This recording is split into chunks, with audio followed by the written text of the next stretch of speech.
Olá, graça e paz, espero que você, sua casa e sua família estejam todos bem. Nós vamos dar continuidade às nossas aulas de EBD e eu quero dividir com você uma série de lições a respeito dos profetas.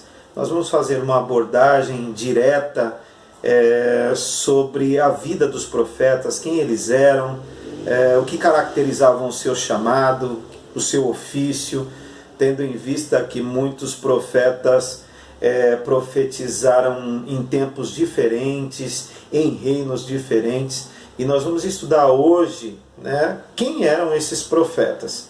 E nessa série de estudos nós vamos falar justamente dos profetas de ontem que falam hoje.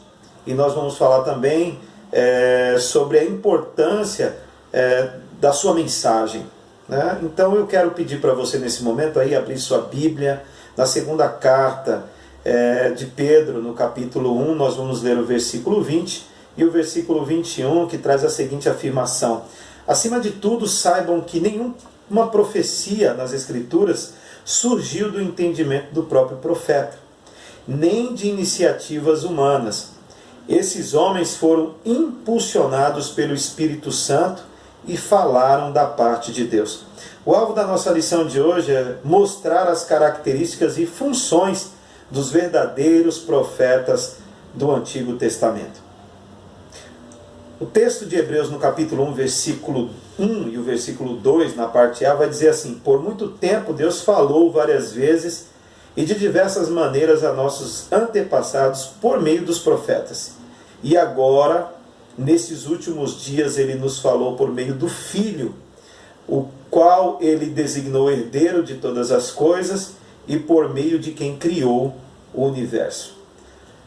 Nós conhecemos a carta aos Hebreus, e a carta aos Hebreus ela continua mostrando a supremacia de Cristo. Quando se fala em supremacia, fala justamente sobre a superioridade absoluta de Jesus Cristo. Então ela não só fala sobre a supremacia, fala também sobre a suficiência e também sobre a sua obra redentora. Então esse texto que nós lemos, ele não quer dizer que os profetas do Antigo Testamento são antiquados e obsoletos. As referências aqui do autor aos Hebreus, aos profetas, é justamente para mostrar como as suas palavras fortaleceram e fortalecem a nossa compreensão a respeito da pessoa e obra do nosso Senhor Jesus Cristo. Dentro das nossas convicções, nós trazemos a seguinte afirmação: que a Bíblia é a palavra de Deus por sua totalidade. Não é isso que você aprendeu?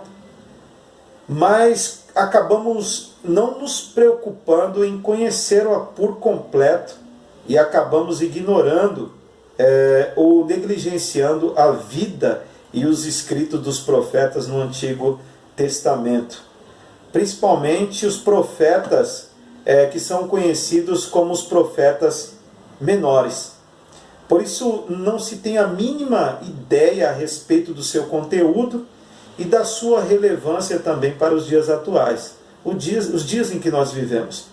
Veremos então que mesmo com todo esse aparato tecnológico que nós temos hoje, todas as modernidades que nós temos, o mundo dos profetas não é tão diferente assim do nosso.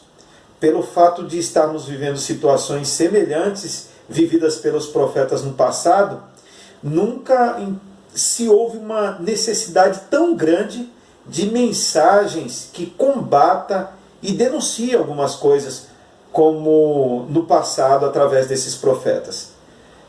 Existia corrupção no passado, existe corrupção nos dias de hoje. As injustiças sociais existiam no passado? Existem também nos dias de hoje. O abuso de autoridade existia no passado, como existe também nos dias de hoje. O afrouxamento dos padrões de moralidade e a frieza espiritual no meio do povo de Deus existiam no passado e também existem nos dias de hoje. Algo que era real nas mensagens dos profetas menores era justamente o combate contra essas situações que aconteciam no seu tempo. Por isso que eles se utilizavam de mensagens com a finalidade de denunciar essas coisas, né? E um ponto da nossa lição de hoje é justamente esse. É um questionamento de quem eram esses homens, quem eram esses profetas, né? No Antigo Testamento, um profeta, ele era alguém que era chamado por Deus para cumprir uma tarefa, ou várias até tarefas, né? Especialmente a de entregar uma mensagem por parte de Deus. A grande característica da mensagem do profeta era justamente a seguinte expressão.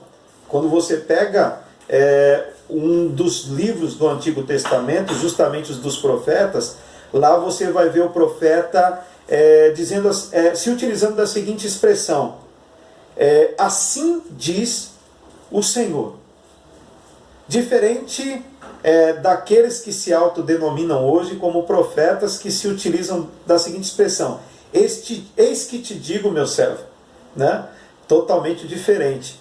Então, o profeta do Antigo Testamento era um profeta de fato chamado por Deus e chamado para cumprir uma série de tarefas. Então, Deus chamou esses homens que não eram homens extraordinários, não eram homens com superpoderes, mas eram homens comuns, como eu e como você, em suas personalidades, com suas personalidades diferentes. Nós percebemos isso quando fazemos um comparativo entre Amós e o próprio Isaías mesmo. Amós era um boiadeiro e era profeta.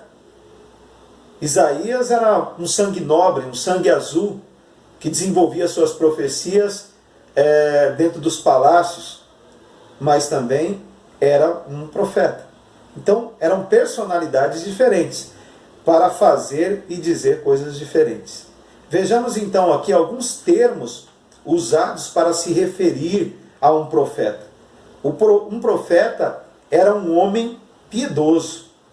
O termo profeta se refere a pessoas piedosas e que gozam de um relacionamento íntimo, profundo e verdadeiro com Deus. O profeta era um homem de Deus. Muitas vezes nós vamos perceber isso nas Escrituras quando nós lemos o Antigo Testamento. Muitas vezes os profetas eram chamados homens de Deus. O uso desse termo, então, enfatiza a diferença do caráter entre o profeta e as demais pessoas existentes no seu tempo. Isso se vê na maneira, então, que a mulher sunamita, quando você consultar aí 2 Reis no capítulo 4, especificamente no versículo 9, você vai ver a forma com que a sunamita olhava para a figura de Eliseu. E lá no capítulo 4, versículo 9, vai trazer a seguinte afirmação de 2 Reis: vejo que este que passa sempre por nós é um santo homem de Deus. Então o profeta era um homem de Deus. O profeta, ele era também um orador a quem foi ou era confiada uma missão. Notamos que quando Deus chamou Moisés para ser um instrumento divino na libertação do seu povo, Arão também foi designado como profeta. Em outras palavras, o seu porta-voz, né? Lá em Êxodo, no capítulo 7, versículo 1, vai trazer essa afirmação: vê que te constituí como Deus sobre Faraó, e Arão, teu irmão, será o teu profeta. Porque Moisés apresentou a justificativa de ter dificuldades com a fala.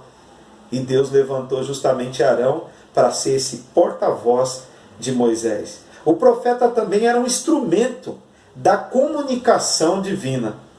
Embora Deus falou muitas vezes e de muitas maneiras pelos profetas, mas sempre foi o mesmo Deus que falou. Por causa disso, notamos aqui então uma unidade no ministério e nas mensagens desenvolvidas pelos profetas. A grande responsabilidade de um profeta então era lutar para viver uma vida digna do seu ofício, com o objetivo de transmitir a mensagem divina para que o povo de Israel pudesse viver um relacionamento correto com Deus. Aqui cabe uma pergunta para mim, para você, para refletirmos. Será que nós estamos dispostos a entregar a mensagem de Deus aonde Ele nos colocou?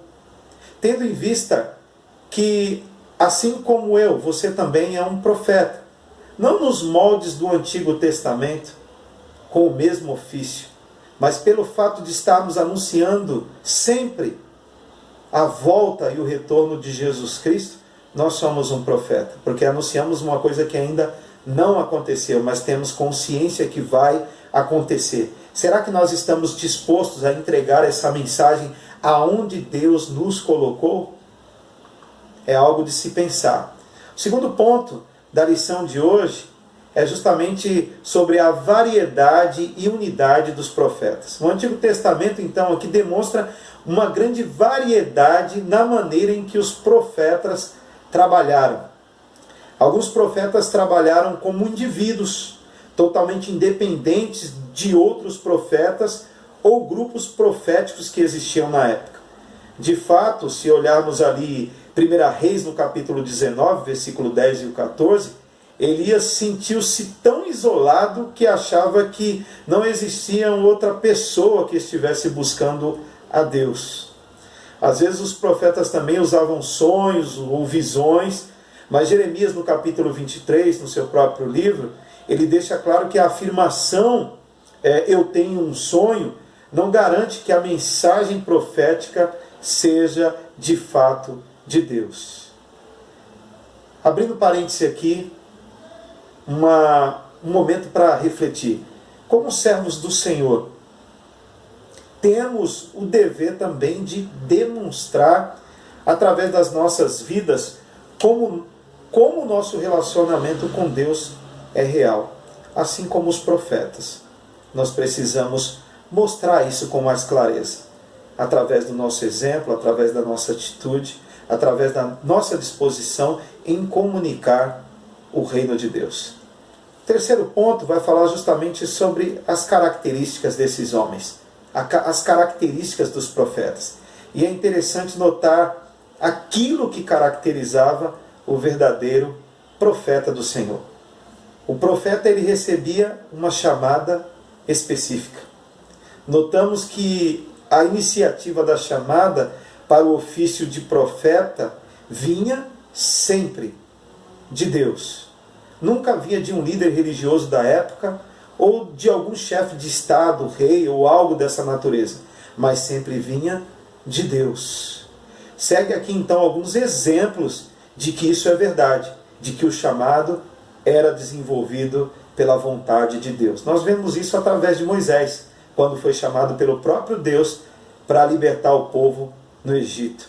Isaías não foi diferente, nós percebemos ali em seu livro, no capítulo 6, onde ele apresentou as suas escusas, as suas justificativas, e Deus sempre proveu os meios possíveis e necessários para que essas justificativas caíssem por terra e ele pudesse abraçar a missão dada por Deus a ele. Da mesma forma, Jeremias, no capítulo 1, quando ele apresenta também algumas justificativas e Deus diz que falaria através de sua boca. Então o objetivo então da chamada era justamente levar o profeta à presença de Deus. Em outras palavras, o profeta apresentava-se também perante os homens na qualidade de um homem que se apresentara perante Deus. O profeta então, ele tinha plena e perfeita consciência da história. Deus não abandonava às cegas dentro da sua missão. Mas o Senhor, quando enviou Moisés ao Egito, nós percebemos isso, ele o enviou da posse de informações necessárias para interpretar os grandes acontecimentos que haveriam de ter no lugar. O profeta então tinha a capacidade de interpretar os acontecimentos históricos. Os profetas também concordam que Deus é o Senhor da história e está presente nos acontecimentos do dia a dia. Mas também ele está no controle do universo e por isso a sua palavra é de confiança total e absoluta. O profeta tinha uma preocupação também, que era uma preocupação ética e uma preocupação social. Notamos aqui como os profetas sempre denunciavam as injustiças e as violências cometidas contra o povo. Então havia essa grande preocupação com o bem-estar social do povo, dentro do contexto de sua missão. O profeta então tinha que muitas vezes aconselhar e muitas vezes confrontar os poderes da época, né? Os reis, os chefes de estados. E muitas vezes os profetas tinham que até desempenhar um papel ativo, direto nisso, né? Próprio de um estadista da época, nos negócios da nação. O profeta também era primariamente um homem da palavra de Deus. Esta era a grande preocupação do profeta, né? Justamente transmitir de uma forma fiel a sua palavra. Palavra essa que tinha recebido do próprio Senhor e que permanece para sempre. Então ele tinha essa preocupação de transmitir de forma fiel e legítima. Então o profeta se preocupava com a situação do mundo em seu entorno, né, ao seu redor, e com as injustiças que aconteciam na sua época, e com a exploração humana também que existia na sua época. Levando em consideração tudo isso até o exato momento, será que nós temos tido esse mesmo tipo de comportamento? Será que nós temos denunciado o pecado? Será que nós temos nos preocupado com as injustiças que estão no nosso entorno? Será que nós temos nos preocupado com a injustiça que tem crescido diariamente no nosso país? É algo de se pensar. O quarto ponto dessa lição vai falar justamente sobre os profetas falsos. Assim como existiam os profetas verdadeiros, existiam também, em contraste a isso, os falsos profetas. Então, não todos que afirmam falar em nome de Deus são reconhecidos no Antigo Testamento como profetas legítimos de Deus. Haviam pessoas então ali que davam recados que de maneira nenhuma refletiam a vontade de Deus ou refletiam a palavra de Deus, caracterizando assim um falso profeta. Então, quando um profeta falar em nome do Senhor, a palavra dele não se cumprir, nem suceder como profetizou, esta é a palavra que o Senhor não disse. Então ela não deve, em hipótese alguma, ser levada em consideração. Jeremias mesmo enfatizou a mesma verdade, né? O profeta que profetizar paz, só ao cumprir-se a sua palavra, será reconhecido como profeta de fato enviado do Senhor. Isso está localizado ali no capítulo 28 de Jeremias, no versículo 9. Né? Então a palavra de um verdadeiro profeta não são seus milagres, mas sim a sua vida de santidade e a sua palavra, que está em acordo com a revelação das Escrituras Sagradas. Então, cuidados com os muitos profetas que se levantam, né, que pregam uma mensagem de paz e prosperidade, e isso não está acontecendo. Então é algo de se avaliar. Talvez aí esteja a ilegitimidade da sua mensagem, caracterizando assim um falso profeta. E eu queria concluir dizendo que, trazendo uma questão aqui para nós. Estou influenciado mais por milagres espetaculares do que por uma palavra profética que está em acordo com a palavra inspirada do Senhor? Como um profeta do Senhor que nós somos, qual tem sido a nossa preocupação com as injustiças que estão no nosso entorno, que estão ao nosso redor? O que nós podemos fazer em termos práticos para combater tudo isso?